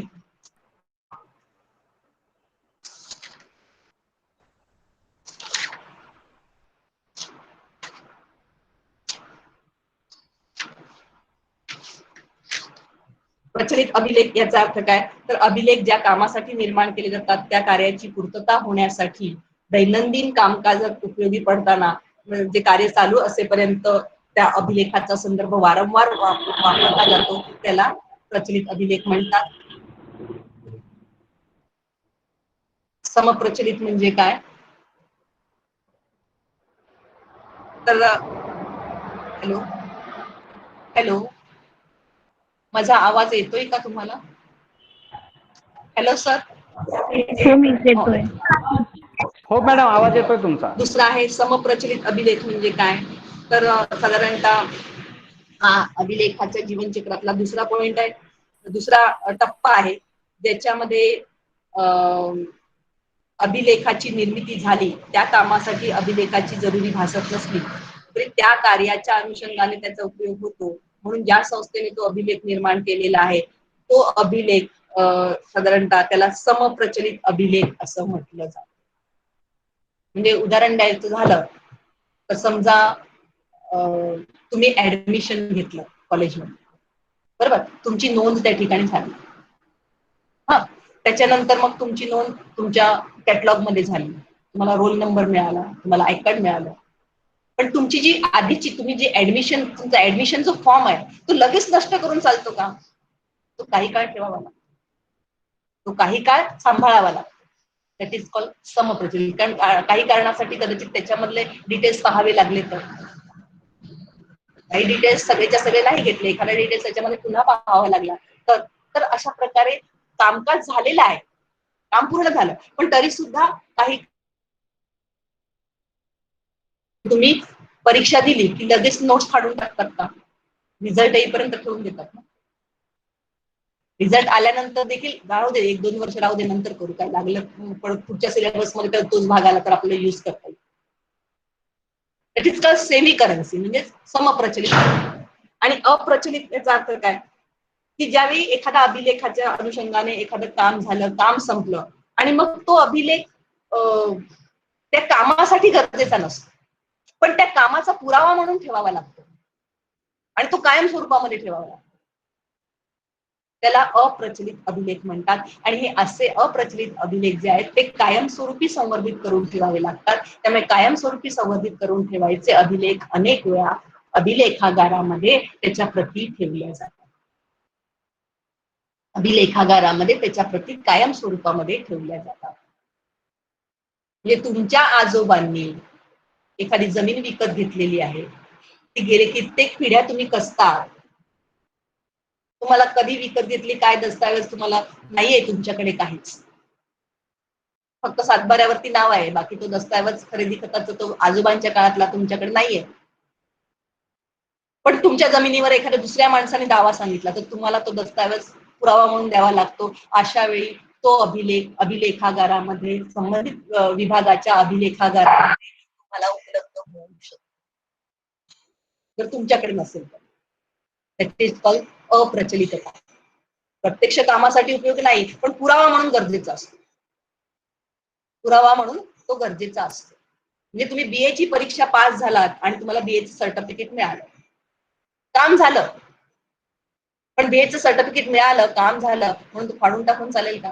कारण तो अनेक वेळा तुम्हाला पुरावा म्हणून द्यावा लागेल. पुढे तुम्ही नोकरीला लागलात, कन्फर्म झालात, तरी तुम्ही बीएचं सर्टिफिकेट फाडून नाही टाकत, ठेवून देतात. वाय? कधी काळी लागलं गरजेचं तर त्याचा पुरावा तुम्हाला देता आला पाहिजे, नाहीतर मग तुमची डिग्री व्हॅलिड होणार नाही. So that is non currency. तर असे हे अभिलेखाचे हे जे चक्र आहेत, प्रचलित काम चालू असताना, समप्रचलित काम झाल्यानंतर काही काळासाठी आणि अप्रचलित काम झाल्यानंतर सुद्धा कायम स्वरूपासाठी जे जतन करून ठेवले जातात, हे अभिलेखाच्या निर्मितीची ही प्रक्रिया आहे, त्याला अभिलेखाचं जीवनचक्र असं म्हटलं जातं. याखेरीज काही अभिलेख व्यवसायाच्या निमित्ताने निर्माण होतात, त्याच्यासाठी त्याचा उपयोग असतो. काही खाजगी अभिलेख असतात, त्याच्यासाठी त्याचा उपयोग होतो, असं आपण म्हणतो.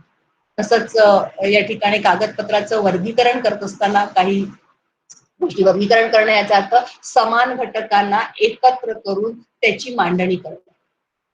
त्याच्यासाठी मी सतत उदाहरण तुम्हाला देते की स्वयंपाकघरामध्ये अनेक वस्तू असतात, सगळ्या वस्तू एकाच कप्प्यात ठेवत नाही आई, वेगवेगळ्या कप्प्यामध्ये वेगवेगळ्या वस्तू ठेवत असते. म्हणजे भांड्यांच्या बाबतीमध्ये असेल तर भांड्याचा कप्पा असतो, परत त्या भांड्यामध्ये त्याची ताटं वेगळी असतात, पेले वेगळे असतात, चमचे वेगळे असतात, प्रत्येकासाठी वेगवेगळे कप्पे. का? तर ते लगेच मिळाले पाहिजे. सेम थिंग अभिलेखांचं ज्यावेळी अभिलेखागारामध्ये मांडणी करायची असते, त्यावेळी एकाच विषयाचे अभिलेख एकाच फाईलमध्ये ठेवणं किंवा एकाच विषयाच्या अनेक फाईल एका रांगेमध्ये लावून ठेवणं, दॅट इज कॉल्ड कागदपत्रांचं मांडणी करणं, त्याचं वर्गीकरण करणं. आणि हे वर्गीकरण करताना काही आंतरराष्ट्रीय मानदंड आहेत, त्याच्यामध्ये एक कागदपत्र एकमात्र असलं पाहिजे, कागदपत्राच्या आकारानुसार त्याची मांडणी केली पाहिजे. काही कागद एकदम मोठे नकाशे आहेत आणि एखादं कागद एखाद्या चिटकुरा एवढा आहे, दोन्ही एकत्र ठेवून चालेल का? नाही. तर आकारानुसार त्याची मांडणी केली पाहिजे.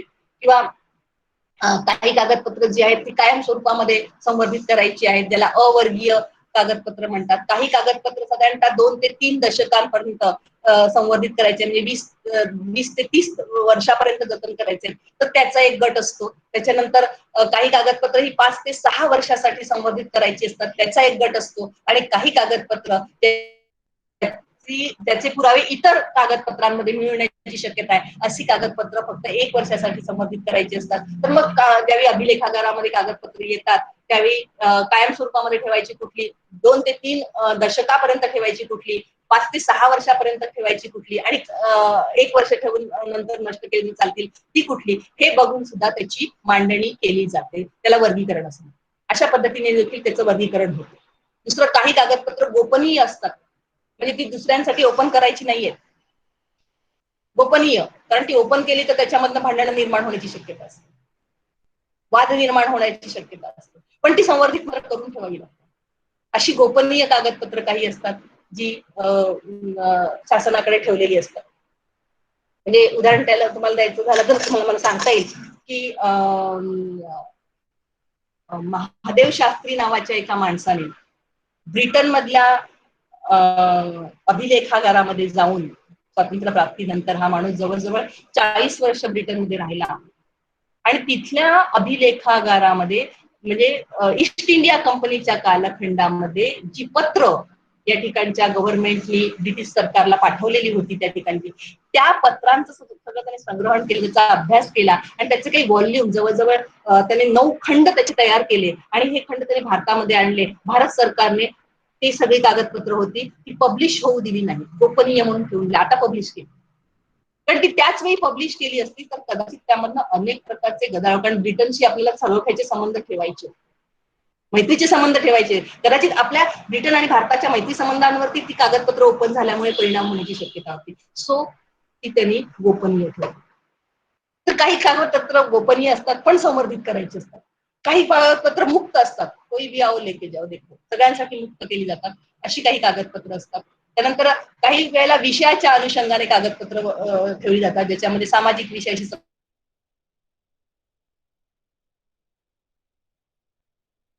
काही कागदपत्र कालक्रमानुसार ठेवली जातात. आणि अशा प्रकारे हे जे सगळ्या मुद्दे लक्षात घेऊन कागदपत्रांची जी मांडणी केली जाते त्याला कागदपत्राचं वर्गीकरण असं म्हणतात. बरोबर ना?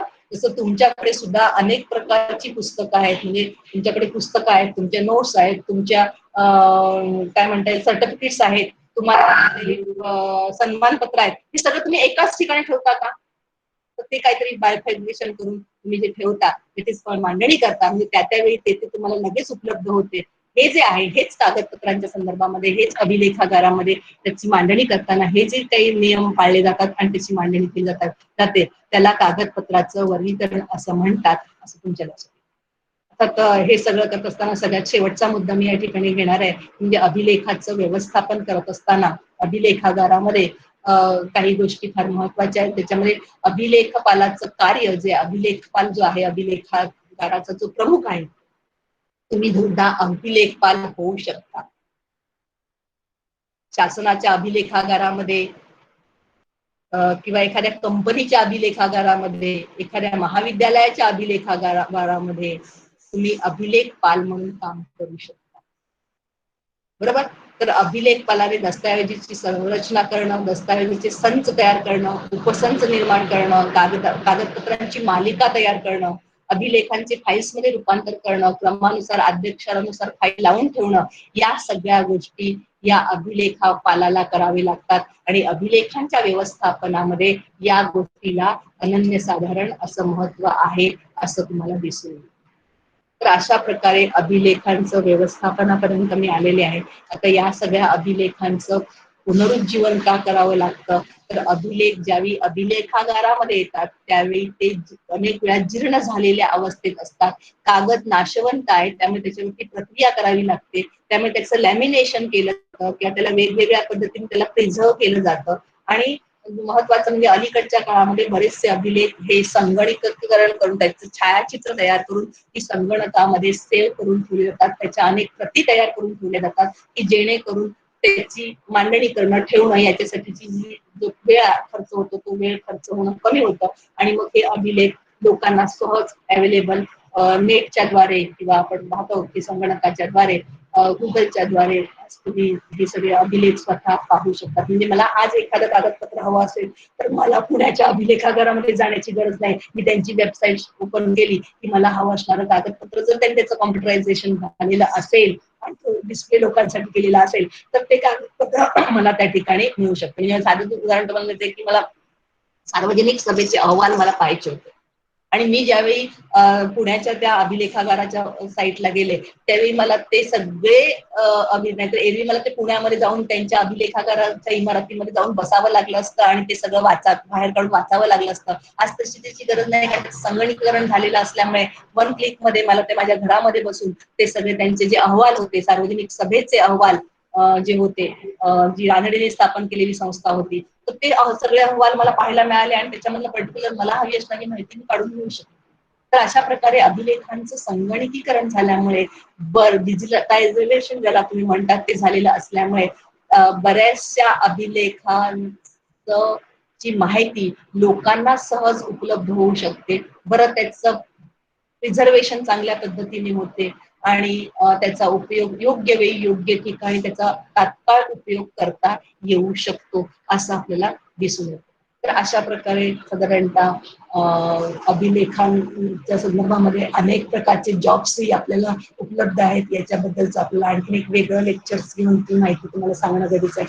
आता ही जी तुम्हाला ही माहिती सांगितली त्याच्यासाठी काही पुस्तकं आहेत आपल्याकडे, ज्याच्यामध्ये महाराष्ट्र पुस्तक आहे, महाराष्ट्र राज्य साहित्य संस्कृती मंडळाचं पुस्तक. या महाराष्ट्रामधले जे दप्तरखाने आहेत, महाराष्ट्रातल्या वेगवेगळ्या जिल्ह्यांमध्ये असणारे जे दप्तरखाने आहेत, या सगळ्या दप्तरखान्यांमध्ये कुठल्या प्रकारचे अभिलेख त्यांनी संवर्धित केलेले आहेत, ही सगळी माहिती आपल्याला या पुस्तकामध्ये मिळते. हे जे तुमच्या हे जे पुस्तक आहे तर तुमच्या अकॅडमिक सिलेबस नुसार लिहिलेलं पुस्तक आहे. सो ते जर तुम्ही वाचलं तर परीक्षेच्या दृष्टीने बेसिक माहिती समजण्याच्या दृष्टिकोनातून त्याचा तुम्हाला उपयोग होऊ शकेल. त्यानंतर महाराष्ट्रातल्या शासकीय पुराभिलेखागाराची माहिती आणि कार्य नावाचं आणखीन एक पुस्तक आहे, जे डॉक्टर भास्कर भाटावकर जे आहेत की जे स्वतः आर्किव्हिस्ट म्हणून फार प्रसिद्ध आहे. तर त्यांनी त्यांचा पीएचडीचा जो प्रबंध आहे, महाराष्ट्रातल्या वेगवेगळ्या भागातल्या पुराभिलेखागारांचं स्वरूप कसं आहे आणि तिथे असणारं साहित्य कुठल्या प्रकारचं आहे, तिथे कुठल्या प्रकारचे अभिलेख आहेत आणि त्या अभिलेखागारामधनं कुठल्या प्रकारचं कार्य या संशोधनाच्या क्षेत्रामध्ये झालेलं आहे, याच्यावरती डिटेल असं लेखन त्यांनी केलेलं आहे. अतिशय सुंदर पुस्तक आहे. हे सुद्धा मराठी मधलं पुस्तक आहे, अभिलेख शास्त्र. आता ते त्याच्यामध्ये सगळेच टॉपिक आहेत, पण त्याच्यामध्ये रानडे, डॉक्टर अनुराधा रानडे, स्वप्ना समेळ, शीला नापर यांनी लिहिलेलं हे जे पुस्तक आहे ते खूप महत्वाचं पुस्तक आहे. आणि हे एक जे पुस्तक आहे, अभिलेख व्यवस्थापनाची मार्गदर्शक नावाचे जे पुस्तक आहे, जे महाराष्ट्र शासनाच्या पुराभिलेख विभागानेच प्रसिद्ध केलेलं पुस्तक आहे आणि याच्यामध्ये तुमच्या सिलेबसचे बरेचसे मुद्दे कव्हर करतात. मला वाटतं हे तुमच्या ग्रंथालयामध्ये सुद्धा अवेलेबल असेल तर हे पुस्तक सुद्धा तुम्ही अभ्यासासाठी यूज करायला हरकत नाही. शेवटचा पॉइंट म्हणजे थँक्यू. साधारणतः 1 तासाचा जो वेळ मला दिलेला होता या वेळेमध्ये मी जास्तीत जास्त कव्हर करण्याचा प्रयत्न केलेला आहे. थोडेसे 15-1 मिनिटं जास्त झालेले आहेत. तुम्हा सगळ्यांचं मी मनापासून आभार मानते आणि विशेषतः सोनोपंत दांडेकर महाविद्यालय, त्यांचं हिस्ट्री डिपार्टमेंट आणि त्यांचे सगळा जो कर्मचारी वर्ग आहे त्यांचेही मी मनापासून आभार मानते आणि माझं व्याख्यान मी या ठिकाणी थांबवतो.